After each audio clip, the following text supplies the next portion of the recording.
Welcome, everyone, to Creating a Family, talk about adoption and foster care. I am Dawn Davenport, and I'm the host of this show, as well as the director of the nonprofit creatingafamily.org. Today, we're going to be talking about prenatal exposure. How do you know if your child has been exposed, and then what to do about it? We will be talking with Dr. Larry Burd. He is a professor of pediatrics at the University of North Dakota School of Medicine and the director of the North Dakota Fetal Alcohol Syndrome Center. Well, prenatal exposure, let me just start by saying, can be to alcohol or drugs, and the drugs can be both legal and illegal. And quite frankly, often children are exposed to both. In this discussion, we're going to be trying as much as possible to be inclusive of all prenatal exposures unless we specify otherwise. All right, so let me just jump in. So most of our audience is foster, adoptive, and kinship parents, as well as professionals. And often they don't know for sure if the child has been exposed. So the U.S. government estimates that about 10% of all kids in the U.S., children born in the U.S., have been prenatally exposed to alcohol and drugs. Do you have a feel for the percentage of children in foster care who have been involved with the child welfare system? Well, certainly in foster care, prenatal exposure is very high. And I think we can conceptualize that by thinking of the circumstances around this. If we had two doors, one door where children enter foster care whose parents have no substance use disorders, that would be infrequently used. So the overwhelming majority of children enter foster care because their parents have substance use disorders.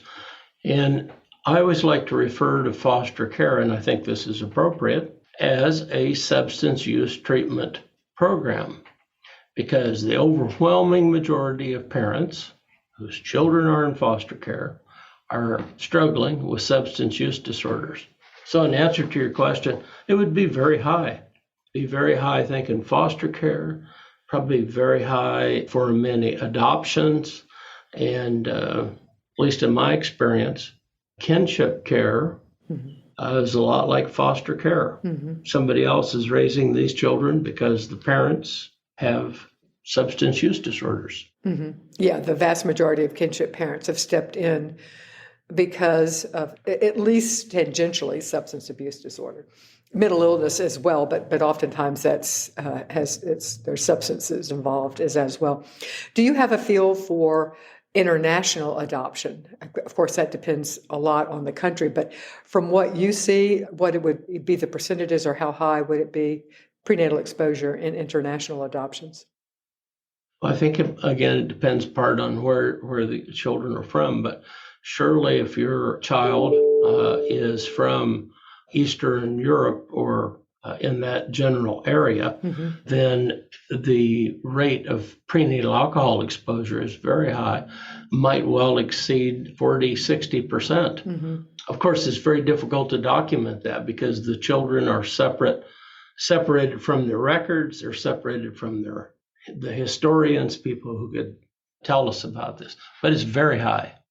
And I will throw out that South Korea, we see acknowledgement of alcohol use not infrequently in the referrals that come from South Korea. What about domestic infant adoption, where families are not working through a public agency? The birth parents or birth mother has made a placement on her own for a domestic infant. You know, that's more complicated, and I probably don't have a good feel for that, except to say that where there's difficulty with children, substance use is very prominent. And so for moms who, for whatever reason, have decided that adoption is the best course of action for them and their child, I think that these polysubstance exposures would be quite common. Going back to foster or adoptive placements, do you think that prenatal exposure increases the likelihood of a disruption of a placement, either a foster or an adoptive placement? Yes. So in our clinical setting, in fact, yesterday, I saw one of these very children. If you look at the children who have the highest number of adverse childhood experiences, who have the highest number of placements. The majority of those children, pretty substantial majority, have a fetal alcohol spectrum disorder. Now, often they were exposed to other substances, but the predominant clinical finding is that of fetal alcohol spectrum disorders. Not to belabor this point, but so yesterday I saw a child with 23 foster care placements who was 9. The record at our center is 31. And the reason for these placements is that children exhibit a pattern of difficulties over and over and over again that make it difficult for them to stay in these homes. 2 really prominent problems are sleep disturbance, sleep a couple hours, get up, and very few adults can take that kind of schedule. So after a while, the foster parents just no longer can function, and you need a new placement. Well, the foster care system is so overwhelmed, so overstressed right now across the United States that they don't have a way to pick an optimal placement. They just pick the available placement. And this cycle just keeps repeating itself. In rural settings, North Dakota, for example, sometimes you'll locate children who have very complicated problems geographically very far from services, because that's where the foster homes are available. And that, of course, is an additional complicating factor. Did you know that we have free courses available to you? The Jockey Being Family Foundation has so kindly supported our being able to offer you 12 free online courses on the Creating a Family ed.org online parent training center. You can check out these courses at bit.ly/JBF support. That's bit.ly/JBF support. The courses are all directly aimed at people who are actively parenting kids, so I really think you will appreciate them. If you're a foster parent, you'll be able to use them for continuing education, so check them out at bit.ly/JBF support. So now we're going to separate alcohol with drugs. So how is prenatal exposure to alcohol detected or diagnosed?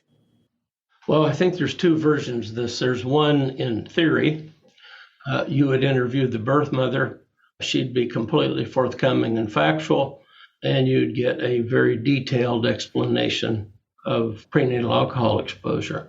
Then there's a reality-based version of this, where many of the mothers aren't close to the children. They're incarcerated, they're struggling with their addiction, the children have been removed from their care, termination of parental rights.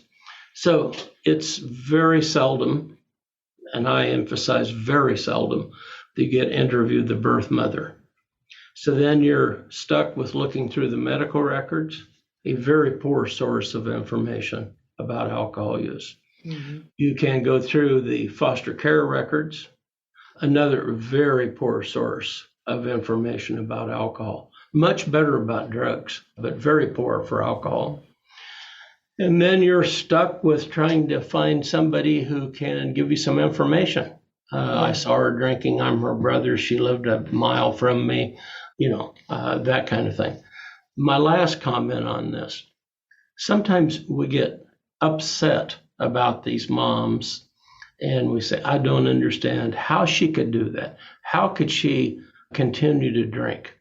Well, one metric that might be very helpful is if people understand that if you have a child diagnosed with a fetal alcohol spectrum disorder, the birth mother is 44 times more likely to die prematurely than the mother of a child who does not have FASD.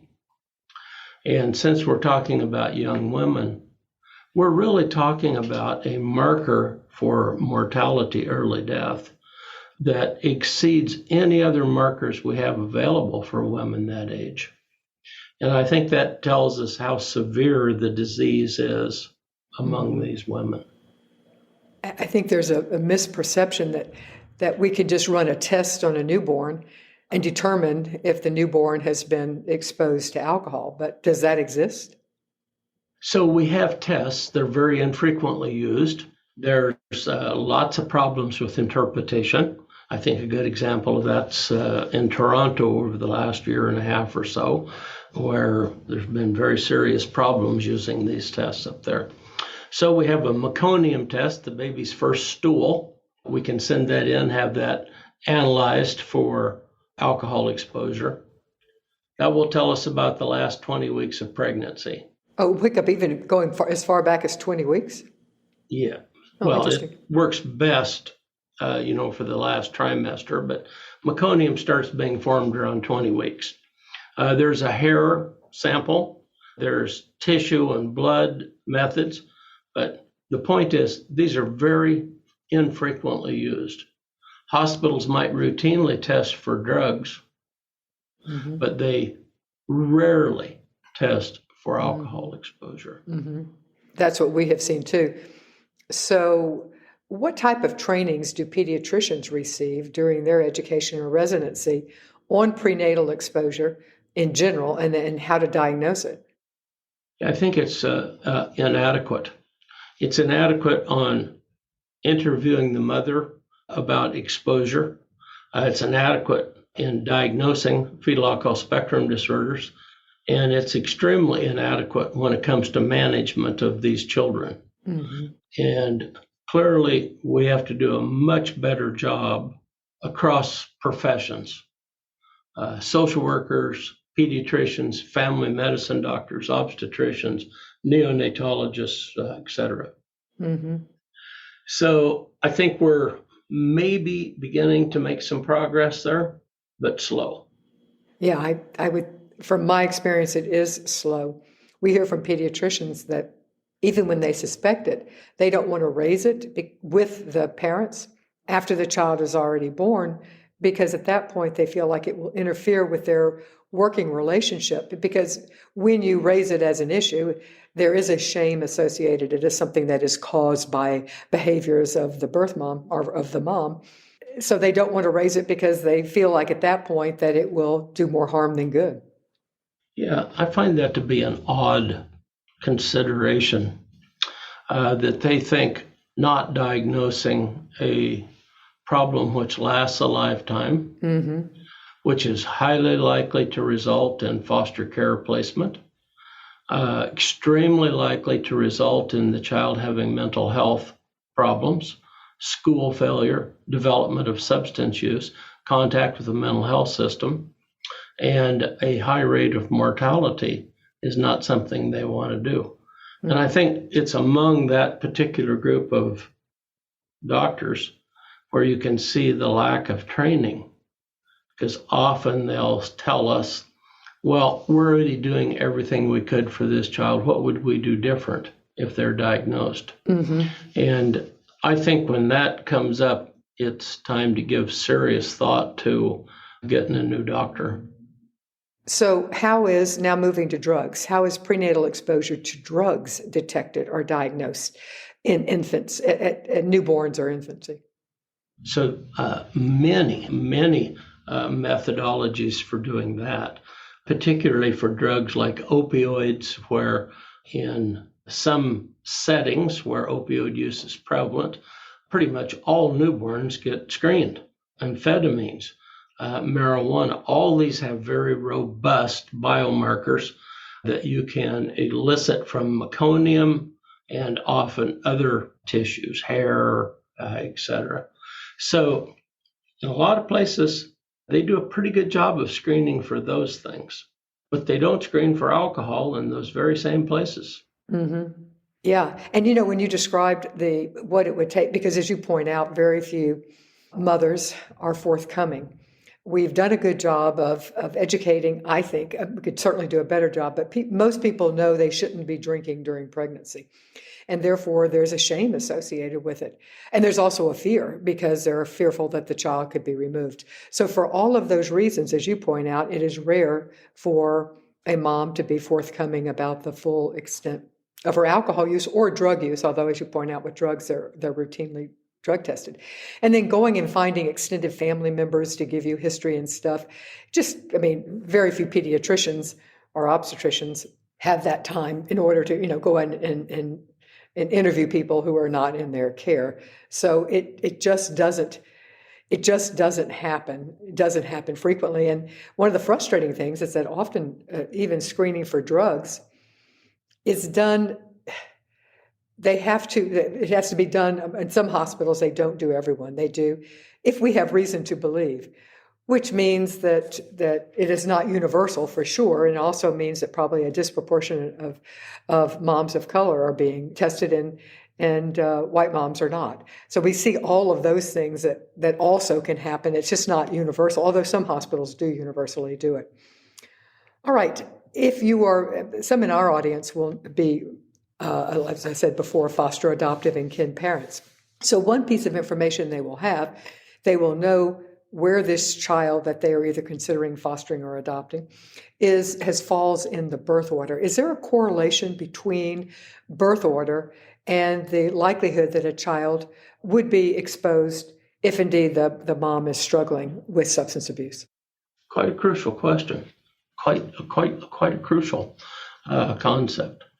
So broadly put, people ask, well, why screen for alcohol use during pregnancy for a newborn infant?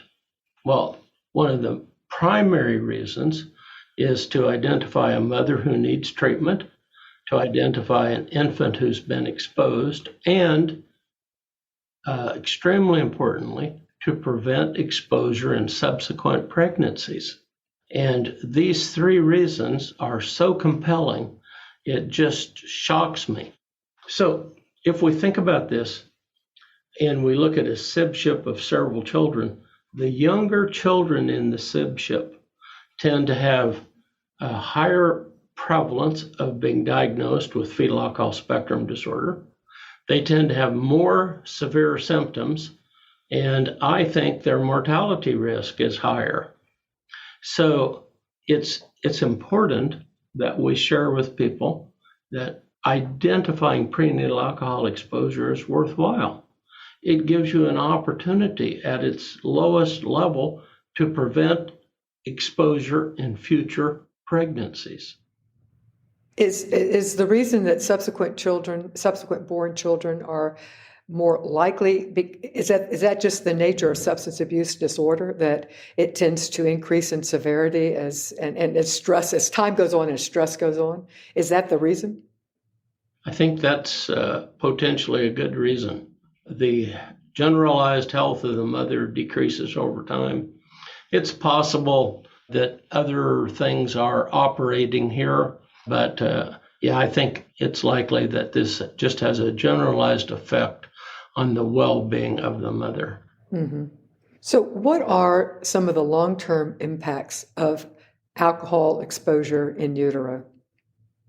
So a good way to think about this is if we take a large group of women who are drinking, the majority of them are going to drink during the first part of pregnancy because they're going to be pregnant quite some time before it becomes clear to them they are pregnant. So exposure during the first 6, 8, 10 weeks of pregnancy is very high. If we follow that group of women to the end of pregnancy and we look and see how many of them we can demonstrate drank during pregnancy, 1 out of 12, a very high number. 1 out of 12 women in the United States, I think, are drinking during pregnancy. So prenatal alcohol exposure, if we think of it like this, when a mom drinks, whatever her blood alcohol concentration is, it's the same for the fetus. Alcohol primarily impacts the brain. So every episode of drinking is an episode of brain damage during pregnancy. So when these babies are born, they have many neurodevelopmental problems, low muscle tone, difficulty relating well, Some of them have health problems. Prematurity is very common. Increased risk for late-term stillbirth. Then as they get older, of course, we see increasing numbers of difficulties as they go along. Delayed milestones, needing early intervention, increased rates of vision and hearing problems, high rates of attention deficit hyperactivity disorder. Many of them are going to need preschool programs. Rates of school difficulties are very high. And when you go forward from there, then you see huge impacts on the mental health system. Lots of these children are going to develop substance use disorders.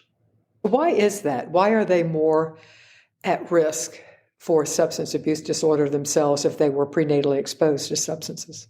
I think they have the magic duo. They have a genetic predisposition to this, often from both parents. Often it's multi-generational in these families. And for many of them, they've had a difficult early life. Lots of adverse childhood experiences, which increase the risk for substance use later in life. So identifying these children is important so parents can orient themselves to thinking about these upcoming problems, implementing strategies to decrease risk for these problems. And the idea that any diagnosis will do, we're already doing everything that could be done, is really ridiculous when you look at the developmental course for these disorders. Did you know that most people find out about podcasts by word of mouth? They talk with their friends, they talk with somebody they meet at the park, and they see that they're listening to something, they ask. I certainly know I am a podcast addict. I love to listen to podcasts, and I certainly know for myself that that's where I find out about most of the podcasts I listen to. So you could do us a huge favor if you would please tell your friends, your family, whatever, about the creatingafamily.org podcast. Our mission is to inspire and strengthen the adoptive, foster, and kinship community, and you are a valuable partner in our doing that. Does it matter? We certainly hear people say, well, I only drank beer, or I only drank wine. I didn't drink hard liquor. Does it matter the type of alcohol that was consumed by the mom? So I have two comments on that. One, no, it doesn't matter. All alcohol is the same. If you get your alcohol from beer, wine, bourbon, you're drinking some product that has alcohol in it that's not designed for consumption. It's all the same. It's the amount of alcohol, how often you use it, when you use it that makes a difference. I think a second point is that for many people, their pattern of use is problematic before they become pregnant. They go out on Friday and Saturday nights with the intent of consuming multiple drinks. When you do that and you have unprotected sex, then it's likely that if you become pregnant, you're going to be drinking through the first part of pregnancy before you learn you're pregnant and you can decide if you're going to quit or not. So all alcohol is the same. It's the amount of it and the duration of usage that makes a difference. That makes sense. What type of doctor can diagnose a child or a baby with fetal alcohol spectrum disorder? Well, certainly we have to tool up a pediatrician so this becomes a routine diagnosis in their office. Right now, in quite a few centers in the United States, there's this multidisciplinary diagnostic team. Well, those are incapable of seeing even a tiny fraction of the actual number of kids with FASD, fetal alcohol spectrum disorder, in the United States, or even evaluating children with other drug use. So this is a job for, I think, primarily three groups of doctors. initially pediatricians, neonatologists, and obstetricians. All three of those groups need to take their chunk out of this need. The obstetricians need to do a much better job about screening for and putting in the medical record issues about substance use, especially alcohol, because as we know, it's the most concerning substance of all. None of the rest of these things are nearly as harmful as alcohol. The neonatologists need to be involved in this because many of the most complicated children end up going to the NICU, staying for weeks, being treated for all kinds of complicated problems, but maybe not getting in the chart or reflecting that the most complicated problem is prenatal alcohol exposure. Mm-hmm. All children need to be screened more than once at a well child visit, where the doctor routinely sits down. When was your last drink? Very effective screening question, not complicated. And when they ask about depression, domestic violence, running water, all this kind of stuff, they ask about these questions, a question like that as well. Mm-hmm. Well, you've certainly described an ideal situation. What we see now is exactly what you say, that most places it is hard to get a diagnosis because pediatricians don't feel competent. You can go to a developmental pediatrician or a clinical geneticist, but as you point out, that limits the number of people who are actually going to be seen. And we know it is more common than that. Yeah, I just have a couple thoughts on that. Geneticists, I think, are helpful for a very small number of these children. And that's the children where there might be another disorder present. But by and large, geneticists are not don't have particular expertise in brain function for children. And the outcomes from drinking during pregnancy are primarily damage to the developing brain. So pediatricians, psychologists, neurologists, school psychologists, psychiatrists, all need to develop additional expertise because that's who these children see in very large numbers. Mm-hmm. Mm-hmm. That makes sense. You've already mentioned that of all the substances that children can be exposed to prenatally, alcohol has the greatest impact. It's the greatest teratogen. But let's talk about some of the other commonly abused drugs. We've got opioids, heroin, increasingly fentanyl, depressants, benzodiazepines, both prescribed and unprescribed, stimulants, methamphetamine, things such as that, cocaine, crack. What do we know about the long-term impacts of these drugs? I think broadly, we know some useful things. Substance use is associated with a late start for prenatal care and few prenatal visits. Two important clues for concerns about this. As an aside, we've done 2 studies now looking at women who go to the emergency room. And bizarrely, we have found that if you were pregnant, you are screened very infrequently for drug and alcohol use compared to non-pregnant women. So there is an incorrect assumption there that pregnancy is somehow protective, and simply not true. So substance use, late start for prenatal care, fewer prenatal visits.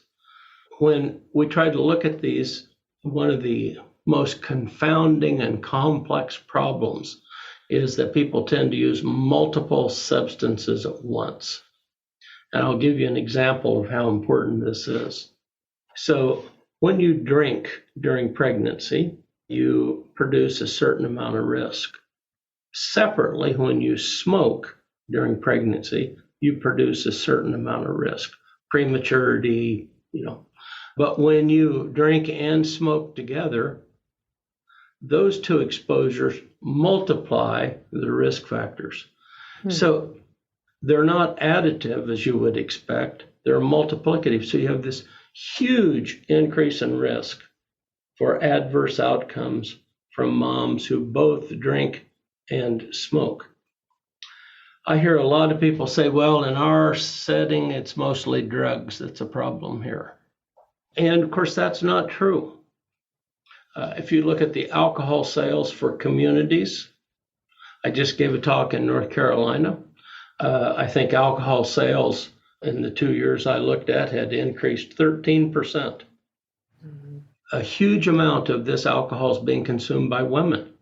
Mm-hmm. We've just got to get our thinking clear on this.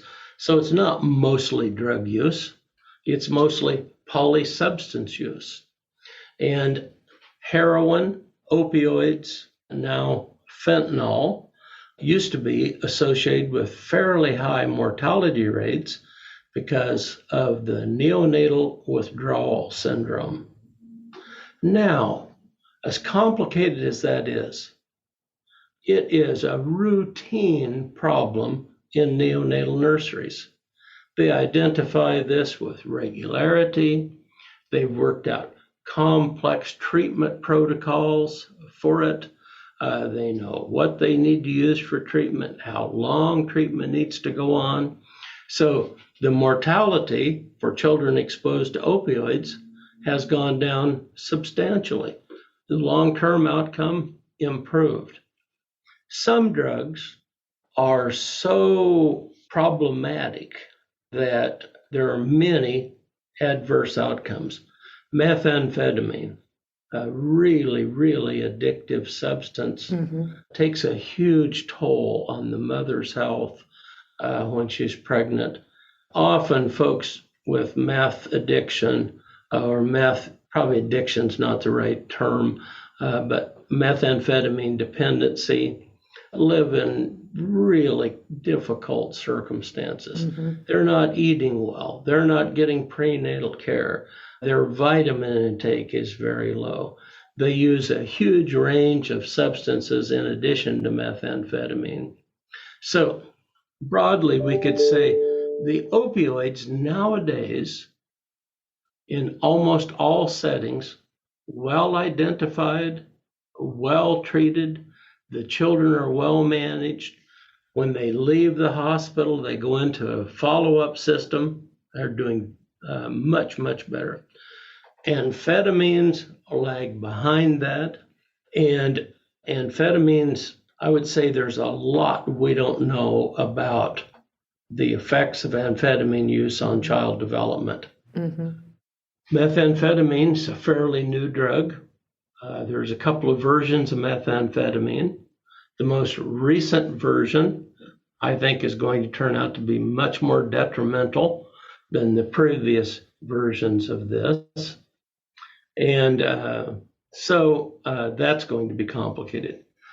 I am particularly worried about the effects of marijuana use on development. I was going to raise that as an issue because I know I have heard of pregnant women saying, well, I'm going to smoke pot because I don't want to drink, and thinking that there is, and of course it's becoming legal, and so that is leading to the idea that perhaps it's not that harmful. What do we know about the impact of cannabis on fetuses? So I think in general, cannabis use decreases birth weight because it's a version of smoking.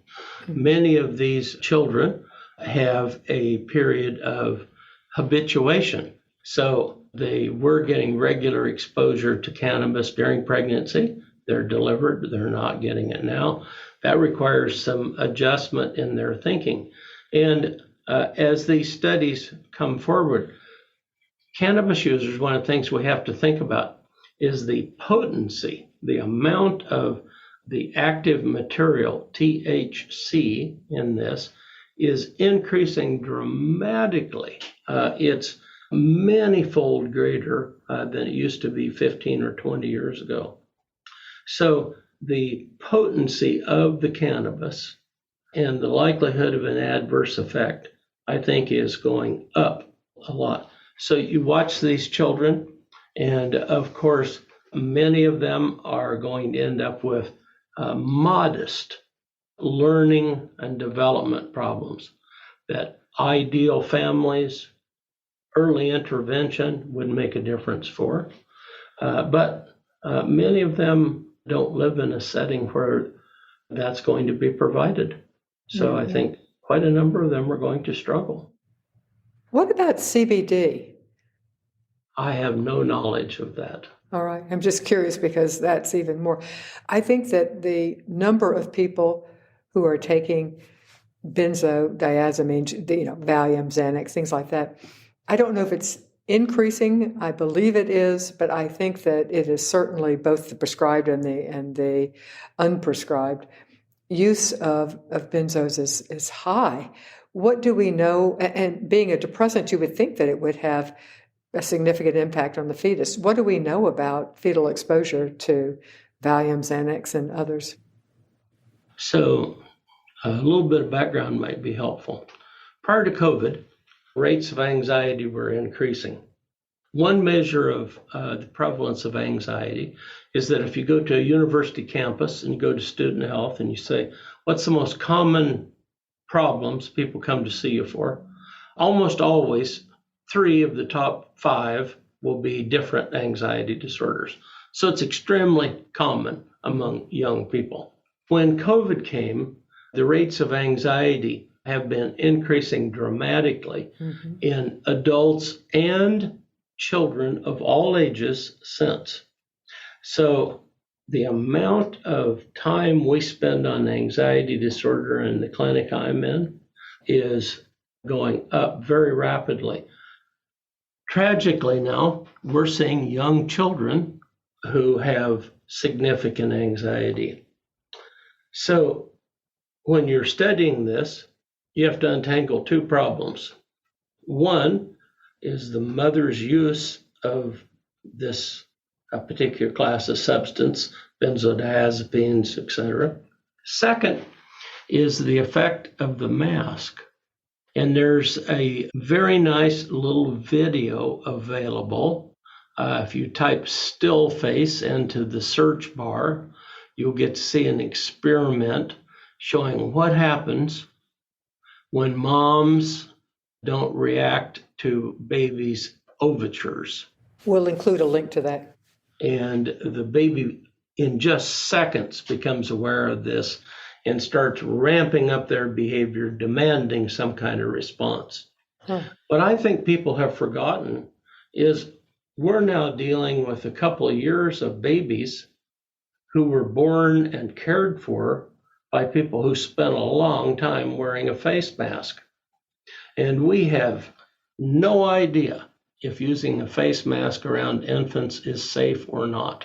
You're not talking about, I think I was going a different direction. You're not talking about the effect of moms who are taking depressants, Valiums and Xanax and others for anxiety, that it mutes their responses and their emotions. It sounds like you're talking literally about these, all parents, regardless of whether they're taking benzodiazepines or other depressants. So you're talking both, or you're talking just exclusively about the effect of face masks in general? So I'm talking about the ultimate in lack of responsiveness. You hang something over your face so the baby cannot see your facial expressions. This promotes an anxious, agitated state in babies. Huge amounts of their care during COVID have been provided by people wearing face masks. In that group are moms who use different types of benzodiazepines, and likely cannabis use fits into this category, who are less responsive to their babies than they would otherwise be. So many of these infants are getting a kind of a double dose of problems designed to make them more agitated, anxious, have more difficulty controlling their behavior than they otherwise would. And surely we are seeing that now. Huge increases in anxiety. Well, and also many of these children would likely also have been exposed. If their moms were taking these drugs during pregnancy, they also have the added insult of having been exposed prenatally. Yes. Yeah. Lots of moms use these medicines during pregnancy. And it's one thing if their obstetrician is aware of it and they're controlling dosage and it may be actually better. I mean, if they're needing the drug, it's maybe something to control anxiety. It may be something that is useful, but the dosage is being controlled. It's being overseen by a doctor. It's another thing when they're self-medicating with these medications. Yeah, none of my comments should be designed to have women change advice from their doctor. Mm-hmm. Right. There's actually some interesting studies that exist as far as in taking antidepressants in pregnancy versus experiencing the depression. Both are harmful, or potentially harmful, I should say. We have a new partner I'm excited to tell you about. It is Fostering Families Today magazine. They help kinship, adoptive, and resource parents provide the best possible care for the children in their homes. It is a print and digital magazine and has been educating and informing caregivers for over 2 decades. There are articles, there's free online events, and a virtual community through social media. You can sign up for a 1-year subscription today and save 10%. Just go to the fosteringfamiliestoday.com and enter family10 at checkout. So that's fosteringfamiliestoday.com, and the code you enter is family10, and you enter that when you're checking out. So, do pediatricians or neonatologists or family practitioners and obstetricians, do they have resources, commonly available or readily available resources to offer parents regarding raising a child with prenatal exposure? I think we know that they have resources to say that using alcohol or drugs during pregnancy is ill-advised. But what about for raising children who may have been exposed? So if we just look at prevalent studies and we say, well, fetal alcohol spectrum disorder is twice as common as autism. So there's 2 times as many kids with FASD at any age level as there are with autism. Right. FASD is much more common than Down syndrome, probably 2, 3, 4 other common childhood conditions. And pediatricians have quite a bit of expertise in those areas. The American Academy of Pediatrics does have some materials.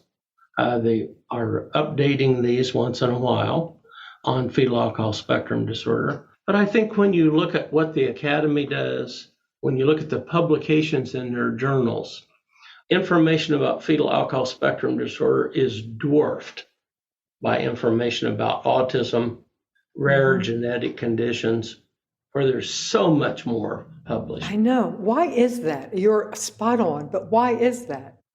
Well, I think it gets back to this idea that they're fearful they will have a problematic relationship with the mother if they bring this up, or that they might upset the grandmother if they bring this up, or that the foster parents don't want to hear this news.